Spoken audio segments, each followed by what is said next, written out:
ngahina ka para zuriyah Kangjeng Rasul, urang ngahina ka para kiai-kiai deleken drama bahkan diancam lagi ku Kangjeng Nabi jelema nu hewan kos kitu diyakinkan mautna bakal Yahudi atau Nasrani. Nauzubillah min ada ya tuh ya dolimah nu diancam ku bumi. Nu kadua nyaeta jelema nu hirup di dunia geus boga pamajikan laju nganjang deui tapi eueuh niat yang dikawin. Ieu sia deui.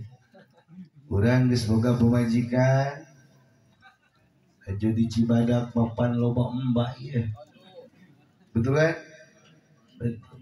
Ngoloyor. Rempak kontrakan. Tok tok tok tok. Malam-malam. Ih, pamajikan mah keur nyusuan sasapihan. Salakina ngerem di kontrakan. Nah gerem paeh hiji jelema kos ge. Eueuh niat teh jang dikawin. Ieu mah hanya main-main hiburan cekina hiburan. Pokona mah lalaki salilah teu boga bebene moal rapi. Lamun boga bebene rapi, nya make alasan ka pamikiran neng. Aing mah nu mata kanjang ge supaya rapi. Sebab lamun teu nganjang moal rapi. Bisa pokoknya geus ulah alasan kumaha sing hade. Pantakan kula nyarankeun ulah nganjang.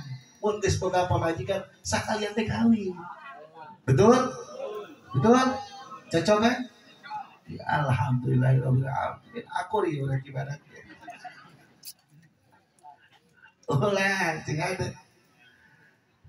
Tina syahidallahu annahu la ilaha syahidah cak Allah bayyana dijelaskan ku aing bahwa pangeran selain aing nitipkeun kan jadi tanah terserah sia tanah tah teu ngomong kumaha ieu tanah tersepkeun ka jelema nu geus rumah tangga geus boga pamajikan tetep nganjang barijang main-main doang boga mobil Honda Jazz lain mawa anak pemajikan ya mau nu boolna gede.